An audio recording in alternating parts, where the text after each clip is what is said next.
Welcome back to Cards and Comics. Today I'm going to be doing a vintage sports card update, and I'm going to be looking at the top 10 vintage eBay sales, so vintage sports cards that are sold on eBay in December 2022 in auction style, not buy it nows, not best offers, but just auctions.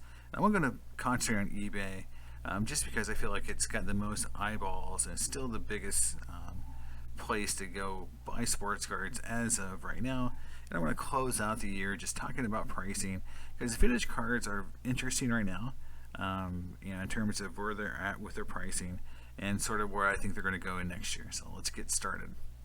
So the highest selling auction in December was a 55 Clemente PSA 7. It brought, you can see this card brought $15,300. And you can see there was two other auctions that were selling right around the same time from PWCC, the Premier Auctions, that brought a little bit more. But you can see the card is kind of stabilizing between $1,500 and $1,600. But again, just going back to the top last 5 sales I could find on VCP, it's still down about 20% from September. But if you compare it to 2018, you'll see the card is still up over 200%. So still a massive increase, over the last 4 years. But you can see that, compared to what it was in September, it's down. So the idea here is that maybe we're starting to see the floor on some of these prices. As you can see, the last 3 sales are pretty stable, but I'm not sure the floor is quite there yet. So even on vintage cards and cards like the Clemente, which is still a massively popular card, you're still seeing some of the downward trending. And you look at the sales here, you can see pretty much down for the last couple months. So, but you also have to remember too that the condition of the card is important. And I have tried to use the actual photos of the cards from those auctions. You can see this card was off center. So. Now, next up is a 57 Mickey Mantle PSA 8. Now, this card, has sold, quite often. So this is a card that definitely has a good history to go back on to see, what it has sold for. Now, compared to what it sold for in August of this year, it's down about 15%. But again, compared to 2018, it's up over 200%. Very similar tale as the Clemente, so you can see these staple, 50s Hall of Fame cards, rookie cards, the Mantles, are still up over 200%, so double, what they were 4 years ago, which is a really healthy gain in price. However, we're still seeing that dropping of pricing. Now, you can look at the last 2 eBay sales and say, well, it's gone up a little bit since November, so maybe the pricing's kind of come back up. But you can see that card was bringing $15,000 to $16,000 just as a little bit ago as October. So I still think the market's kind of soft on these big ticket items. I mean, you're talking $12,000 this card sold for, and I think as people spend that type of money, there is going to be a lot of factors at play, and the biggest factor will be condition. So I got the picture of the card here, and it's a nice card, a little bit off center, but I think it presents itself very nicely. So this would be a card I would think that would bring at least standard money, maybe not get bonus money for it because of perfect centering or things like that. But it definitely was a card that has good eye appeal. So I think it would bring full value when it comes to auction most of the time. Next up, 52 Willie Mays. So the Mays card was one I wanted to throw up here because 4 sold as well, so I didn't include double, so a 5 and a 4 sold. That both would be in the top 10. I only used the 5. But this is a good example because this card is actually up. So we saw a little bit of bouncing on this card, so it went from 10 to 8,000, and now it's back up to 12,000. The last auction house sales was actually closer to 15,000. So this card is actually up. So one of the few cards that's up. But if you compare it to 2018, this is a card that's a massive, almost 5x, in value card. So it's really hard to overestimate or maybe underestimate, which term to use here, but just how undervalued Willie Mays cards were in 2018. So you can see that these cards are making a big correction. Now, this card itself is a good example too, because it's way off center, but the 52 Topps Mays has this as a standard issue. And so there are certain cards that collectors at some point just kind of give up on in terms of, can I find a perfectly centered copy of this card? The answer is probably going to be no, for the most part. It's going to be really tough to find this card centered, as a majority of the copies are off center. So I think you'll see off center copies bring higher percentage than you would for other cards that are easier to find, and and centered versions of those cards are easier to find. So this is one of those cards that kind of bucks the trend of, if it's off center, it's going to bring at a pretty big discount. This card doesn't seem to follow that pattern quite as much, just because so many of the cards are off center. In 48 leaf football, Chuck Bednarik, PSA 6. So this is a good card to bring up, because it's a card that, again, I would always characterize as a set registry card. So it's going to have people who are building the set who need this card, and it doesn't sell very often. So it's only sold once in 2022, and it the last sale was in 2019. So it's gone up almost 4 times the value than it last sold in 2019. And I think that is a great indicator for that fact that this is a card, because of the set registry, because of the low pop count. Look at the pop count below. It's only got 13 6s, 5 7s, 2 8s, no 9s or 10s. This is one of those cards that just doesn't come up for sale. It's a Hall of Famer. You need it for your set registry if you're going to build that 48 leaf set. And so this card is going to always have a massive amount of people who need it to either upgrade their set or build their set. So I feel like it's one of those cards that will always have this built-in value because of that, because of the set registry. And so it's something that if you buy it, you hold it. Let's say you hold it for another 4 or 5 years. Will it go up? Let's say till another 4x in 3 years. I don't think cards are going to 4x or 5x anytime soon. I think that event we talked about quite often as being something that it was a once in a lifetime event. I think that is how you've got to look at that time period. It's a once in a lifetime event, and you're not going to get 4 or 5 X's, but I think this card will continue to keep growing and growing.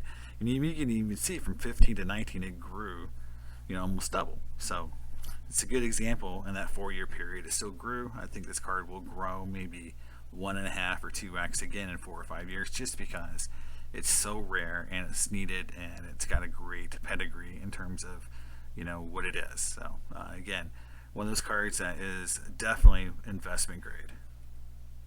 All right, 55 Topps Willie Mays 8.5. This card is definitely something that I feel like has a lot going for it, because it's a grade that I love. Everyone who follows my channel should know I love the 8.5 grade. It's what I was trying to collect most of my Hall of Fame collection into until I got priced out at some point. But I feel like this card definitely has a lot going for it. This is the actual card, so you can see how crisp it is. It's a nice looking copy.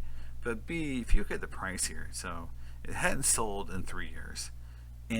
But compared to other cards we just talked about on this list, that since 18 and 19 has gone up, let's say 200%, 300%, 400%. This card's up 143%, so it's still up quite a bit, but comparatively it's not up near as much as other cards, right?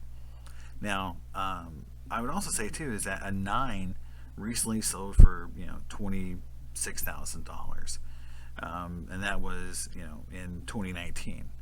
So there's only 12 nines and no 10s. So there's only 12 copies of this card that are in better condition than this card right here.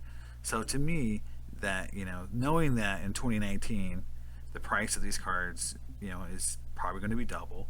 So what would a PSA 9 55 Maze 9 sell for today?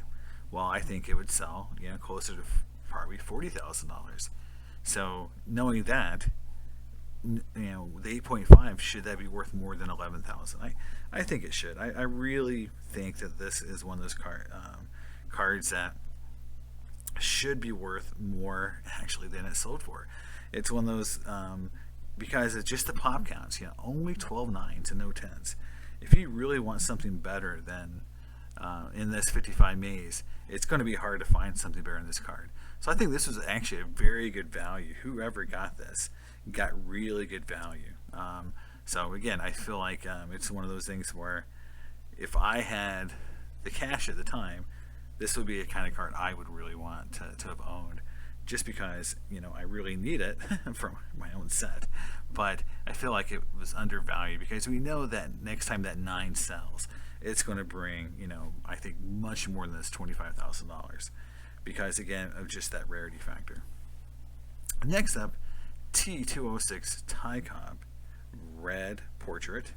So I think this is a card that really has something that you love, which is that red, that deep red background.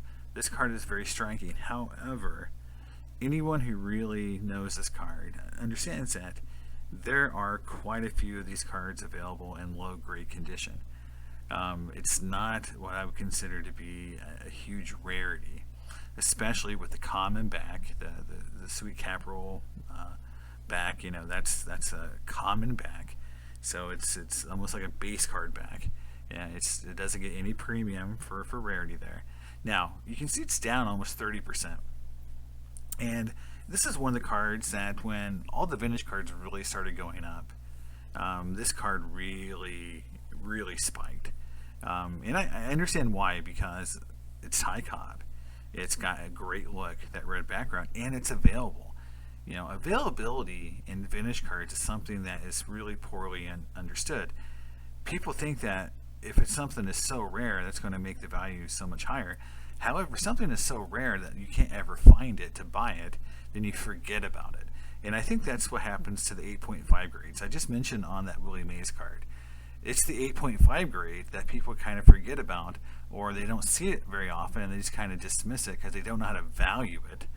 They don't know, because it doesn't sell, very often. That card, again, showed the 8.5, took 3 years between sells. So it's hard to value. People don't know how to think about those cards. And so the rarity of that card and that grade makes it harder to bring a standard value. Now, this Cobb card, this PSA 4 redback, is very common, sells a lot. So you can see since August of this year, it's sold 5 times, right? And that's a lot, for a card that's worth $10,000 plus for the most part to sell. Now you can see it's just linearly, if you drew a straight line, it would be going straight down in terms of value from 13,000, 12,000, 11,000, 10,000 to 9,000. I mean, it's literally losing $1,000 almost every time it sells, right? In the last 5 auctions. So that is not a great trend if you're really looking at trying to, buy now. This is not one of those cards that you'd say has hit its ceiling, because when it continues to lose between $5,000 and $1,000 every time it sells, you definitely have to wait till it stabilizes a little bit. So again, I would say stabilization is 3 to 5 sales, all within a certain, like a 20 to 25% range of each other, right? Like, hey, it sold at 10, 9.6, 11, 10.5, 10, that would be where you see, okay, we're stabilizing around $10,000. So if I really wanted this card, and I knew that, I think $10,000 would be legitimate. who's to say the next time this card sells, it brings $8,000, right? And again, if you look at 2018, it's basically up 200%, which is great. The card is definitely gone up quite a bit in value, more than doubled in price. But I think being so common again, and this is why, again, pop reports can help and hurt you sometimes. This is definitely one of those cards that is so available that it's not one that I would say is you have to run right out and find because you never see it again. You see this card a lot. It's one of those cards when you go to the National, you'll see it. When you go through the vintage card tables, you'll see this card a lot because it's a card that sells well and a lot of people want it, but it's something that has high availability. Moving next is a 50 Bowman Jackie Robinson. So this is an interesting card for me, and for a lot of reasons. One is there was one of these at the National that I was looking to pick up. It was definitely a nice copy. This is a Bowman, or this is a card I don't actually own of Jackie. So earlier this year, I don't know if you saw my videos, I picked up the 49 Bowman Jackie, and I did a little video about how I feel like it is his rookie card because the 48 Leaf is actually issued in 49. So both the 49 Leaf and the 49 Bowman are actually Jackie Robinson's rookie card. But I digress, which would make this the second year card. Now, this card definitely had a huge rise in popularity. You can see, compared to 18, it's up 244%, but you can see it's down quite a bit, and that's because it spikes so high. And it doesn't help that when you compare eBay pricing to Golden and Heritage auctions, you'll see that's where you get kind of that shill bidding issue sometimes in those major auction houses. It's something that you have to be very careful of when you do price comps, is that, REA to me is fine. I've never had much of an issue with REA and how they run their auctions. But with Golden and Heritage, they both have had some issues, and that's well documented, where I feel like, if you use that as your only price comp, you're going to have some issues. And I think this is, in terms of, you might get something that's overinflated, and therefore you're going to look to pay more than you probably should for something like this. So, but if you look at the pop count, so this is where it's also interesting, is that it's got a pop count of 82.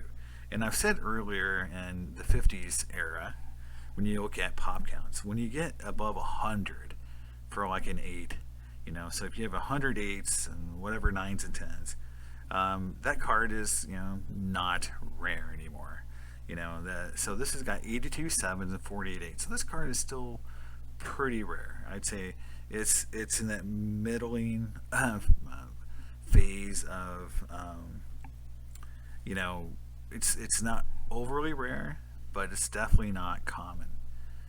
So it's something that, I don't think you're going to see a ton more graded, but it's definitely one that I really feel like it's going to be something that it's going to continue to hold its value. And again, I like the grade, I like the card. Look at the condition of this card. It's a little off center, but a lot of these cards are that way.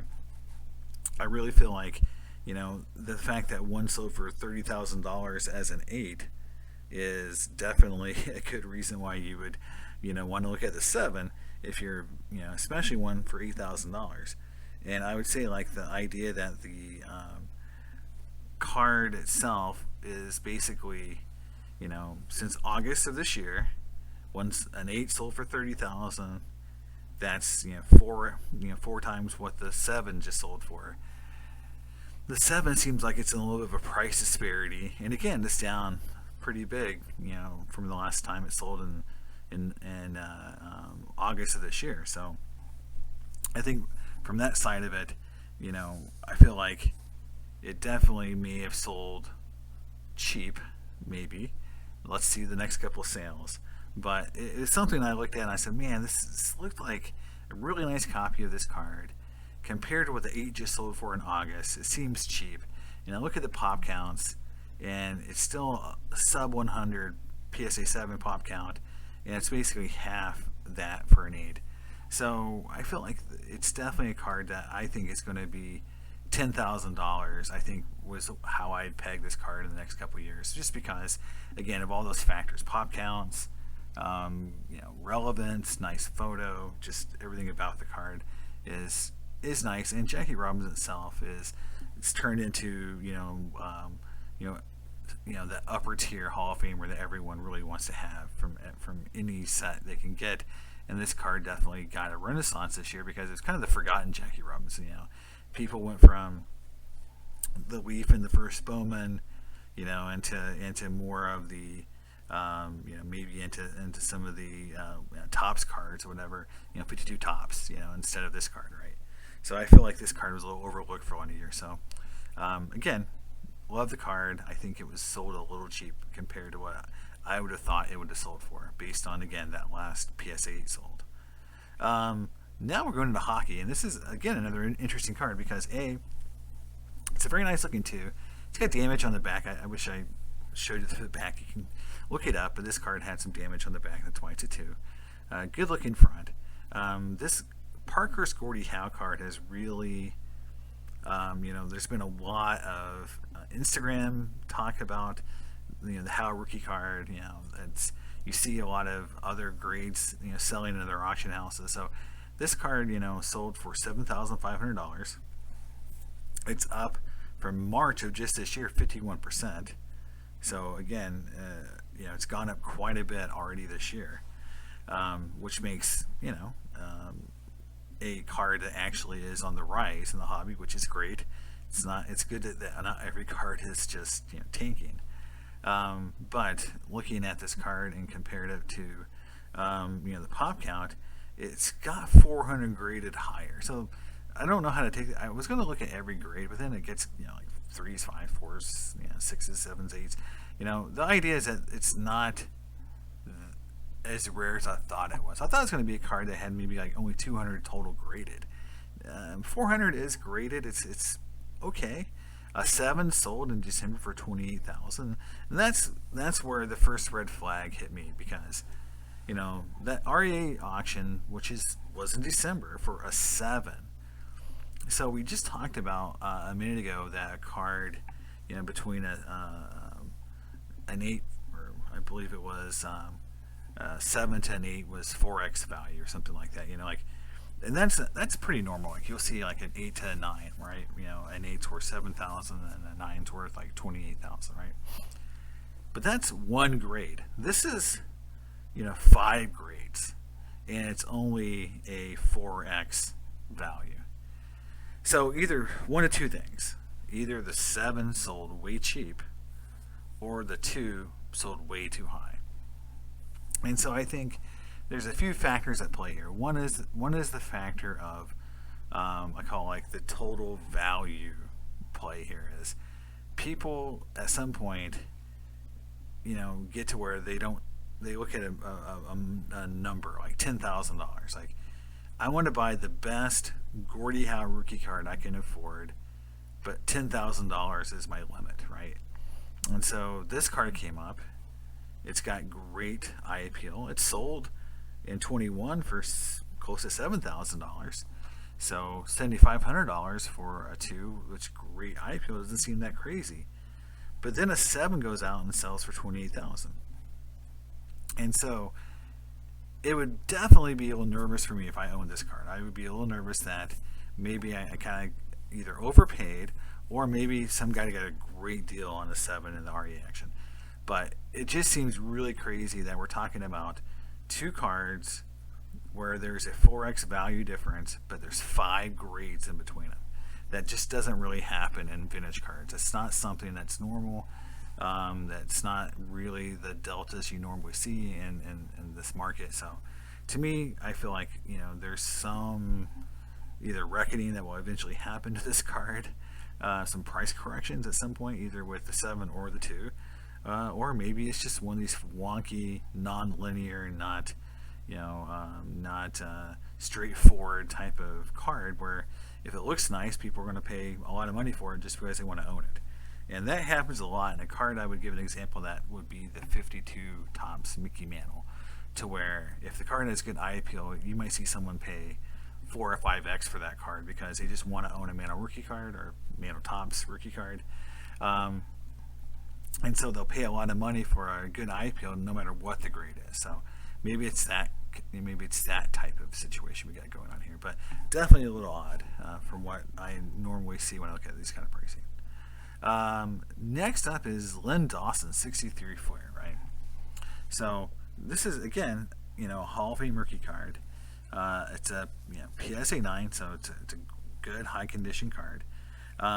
There's 26 nines and 176 8. So again, I talk about the 100, the 100 rule, right? Once you get above 100, it's not really rare anymore in vintage. And so the 8's definitely not rare, so the 9 definitely is getting the premium. It's what the set collectors who are putting together the vintage football registry set are looking for, because again, a lot of people have the 8, but only 26 people have the 9. And there's no 10s, so the highest you can get in the registry would be that 9. So I feel like that's why we saw such a huge price for this card. But when you compare it to what an 8 sold for in August on PWCC, which was $26.40, I think $6,000 seems pretty reasonable. Okay, again, that's less than 3x in value between an 8 and a 9.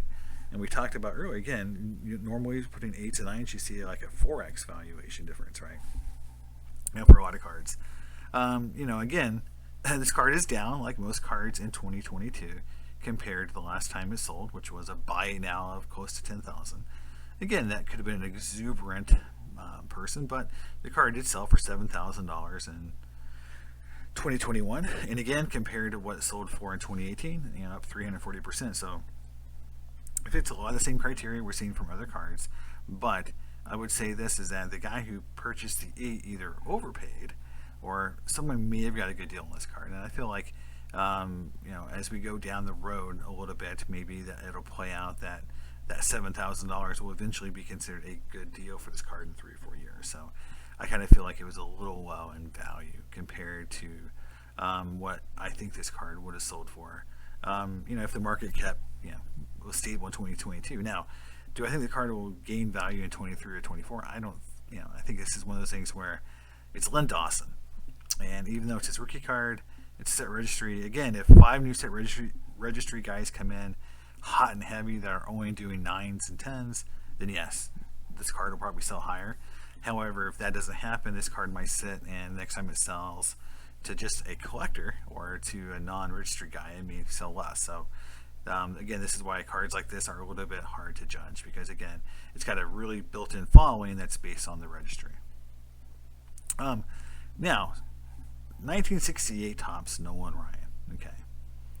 Again, this card is very interesting because it sold in December, but the auction itself on eBay isn't actually listed in VCP. So this is very odd because VCP usually does a good job of capturing every auction. When I go and see an auction on eBay, I can 99% of the time find it in VCP, and this time I couldn't. And the reason why it's interesting is because that auction was for $5,800, which is the last time this card sold that low was in 2020. So it's been over 2 years since this card sold for under $6,000. Now you can see right away that one just sold on eBay on December 3rd for $6,700, and then one sold in Leland's on the 10th for $7,000. So that $5,800 auction sticks out really, really big, like a sore thumb.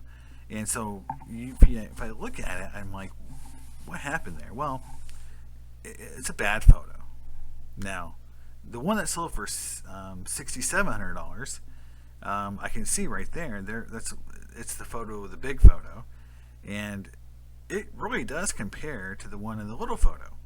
So the card condition doesn't seem to be that different, in my opinion.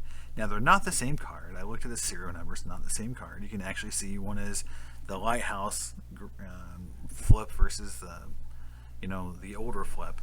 But again, the card is down overall, which makes sense, following the trend of all of the cards from this time period. And these vintage cards that went way up and are kind of coming back down in 22. So it fits that narrative again, up 200% like most cards from 2018.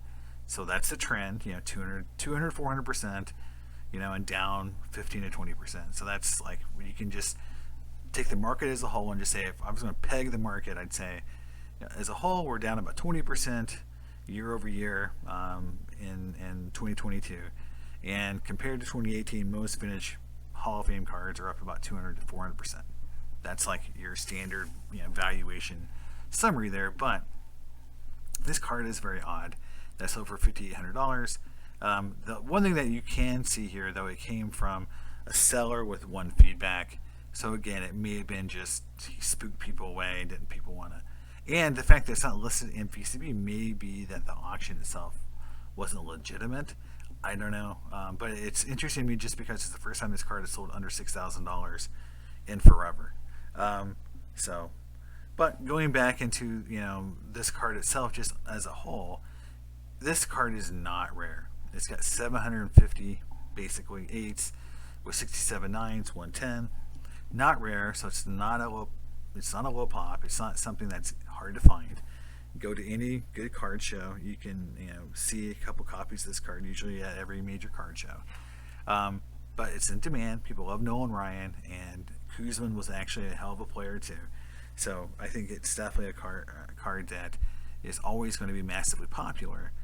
So the demand is strong, but it's not very rare. But yeah, I just thought this was very interesting that you had this kind of phantom sale that no one can actually find in VCP and from a one feedback seller. So it's just one of those things. Again, when you do comps, you have to be mindful of these kind of things happening. Now that was my top 10, but here's a bonus one. So I did this one, but I realized this card was not at December sale. It was an October sale. But I want to call it out for one reason. And again, I talk about this idea of set registry cards, and this is like what I call like the perfect example of a set registry card. So again, down 4%, up 360 since 18. Fits the narrative we talked about before. However, its pop count is 16. And what I want to show you here is that a PSA 9 sold for $355 on eBay in December. And in October, the 10 sold for over $7,000, right? Now, the thing that's even more interesting is that this card sold in February 21 for $10,000. And in 2020, it sold for almost $5,000. So again, this card has always been very expensive because, again, there's only 16 10s. But it's a card that's perfect for the set registry. And that's why it's so expensive. But if you think about it, as when I look at buying vintage cards, I would avoid a card like this like the plague because, A, I have a budget, and this would blow a budget out of the water for me to buy a 10. But it's one of those things that you have to look at when you're buying vintage cards, is that there is this inherent, let's say, grade, bias, and I have it too. I talk about how I really sometimes focus on the grades because, that's sort of how I grew up in vintage cards. But people looking at that 10 and just saying this card is worth $7,000 more than the 9 because of that grade. And I think this is a card I definitely would say no to if I was just buying a card for a collection. But the registry guys love it, and there's only 16, so that's why it's so expensive. So there it is, guys. That's my December vintage price update. I'm getting ready to go in 23. Hope you guys like the video. Sorry about the sound. I'm in a hotel, so I got a lot of background noise. Hopefully you guys can forgive me. But I want to get some videos out there because I feel like I've been kind of missing in action a little bit because I've been with family, been traveling, so not been around as much. But I'll see you guys next time on Cards and Comics. Bye.